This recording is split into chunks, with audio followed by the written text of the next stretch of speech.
You're watching Neon Rewind.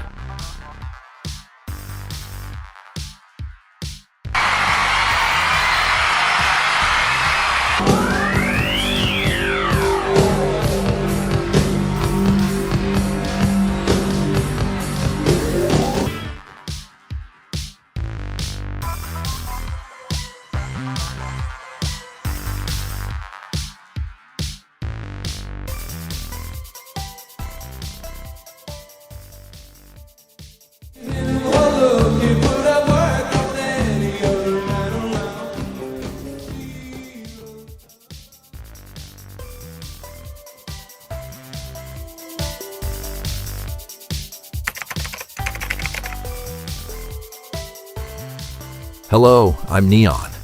This is Neon Rewind. Today, I'd like to share a story about Daryl Hall and Hall Oates, the most successful pop duo in American history. 6 #1 singles on the Billboard Hot 100. Over 40 million albums sold worldwide. In the 1980s, Daryl Hall and Hall Oates were among the most dominant forces in pop music.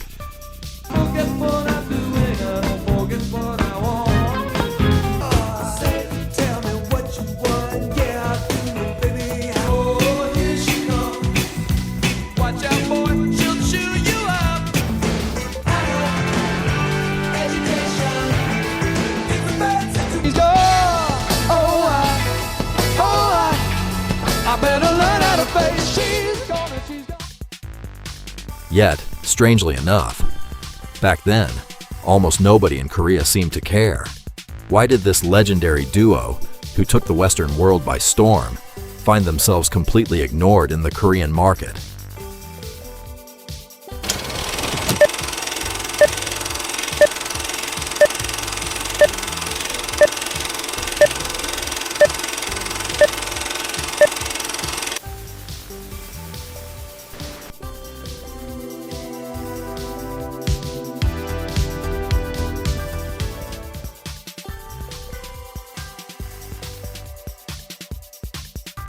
Let's go back to 1982.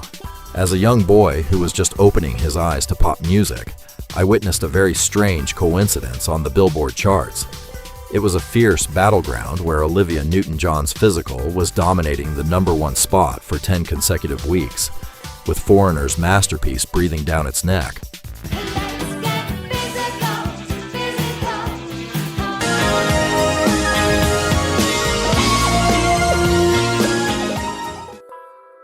But right in the middle of this clash of titans, an unfamiliar duo quietly slipped in and snatched the #1 spot.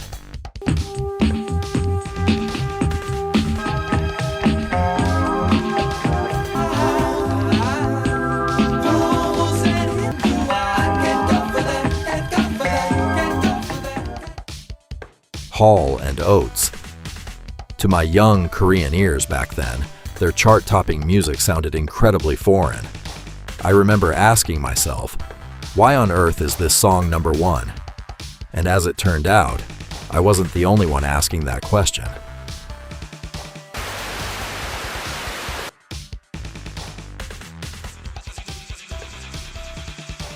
To be fair, Hall and Oates were introduced to Korean audiences. Because their Billboard record was so stellar, any radio or TV show covering international pop music had to play them. But the response from the Korean public was ice cold. That cold shoulder left a permanent mark that we can still see today in South Korea's massive karaoke databases, which are packed with 80s pop classics. You can find only 2 or 3 of their songs. Even on major Korean music platforms like Bugs and Melon, the number of fan votes and likes, they have received looks incredibly poor compared to other iconic artists of that era.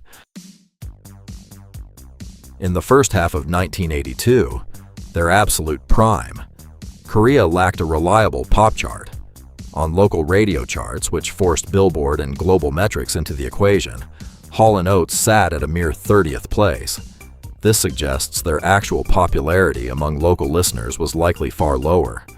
Despite being named Billboard's Top Artist of the Year, they couldn't even make the top 20 on a local rock popularity poll.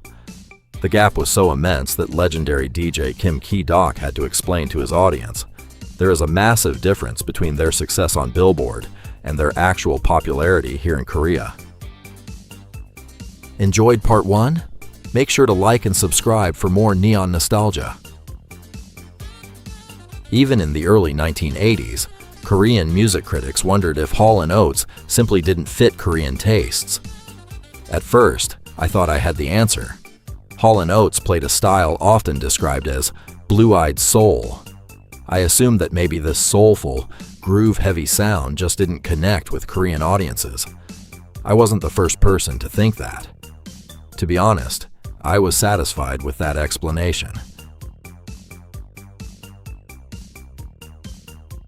Everything I thought I knew suddenly stopped making sense. I thought I had already found the answer. It turned out, I had only found my first assumption. Just a 2-hour flight across the sea, the situation in Japan was night and day. In Japan, Hall & Oates were absolute deities, second only to their status in the United States. They sold out the legendary Budokan Arena 13 times. They packed the massive Tokyo Dome in 1988, sharing the stage with Japanese rock legend Keisuke Kuwata. They were even the faces of Japan's massive Coca-Cola television campaigns.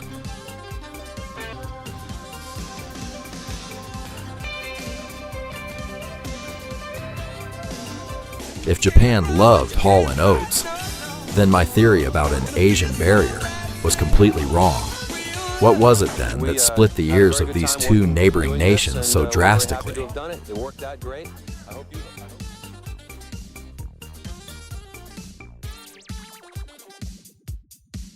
The answer lies in how South Korea and Japan consumed Western pop music differently during that specific era. Back then, Korean listeners had a very specific formula for what made a pop song a hit.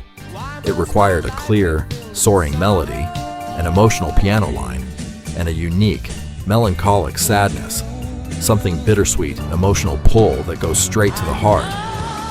I'll never love this way again. I'm never gonna dance again. Guilty feet have got to begin. I'm still loving you. Take the duo Wham, for example. They enjoyed astronomical popularity in Korea with their sweet, upbeat melodies. But when George Michael went solo and released Faith, featuring heavy funk and syncopated grooves, the Korean public grew distant. Audiences who craved the teenage sweetness of Wham found his mature, groove-oriented R&B too foreign for their tastes. Wake me up before you go, don't leave me. Hunger for me. Somebody tell me. But I gotta think twice.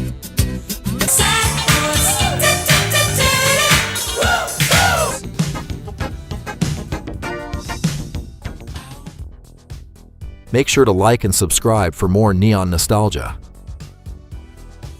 Perhaps Korean audiences, at that particular moment in history, responded more strongly to melody-driven pop.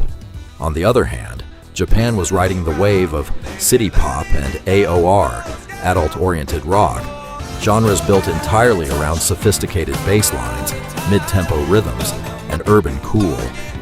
To Japanese listeners, Hall & Oates' sophisticated blue-eyed soul was the ultimate musical gold standard.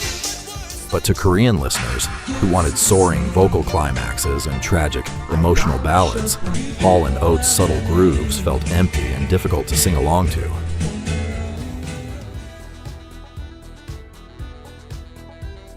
In the 1970s and 80s, South Korea had its own unique list of beloved pop anthems.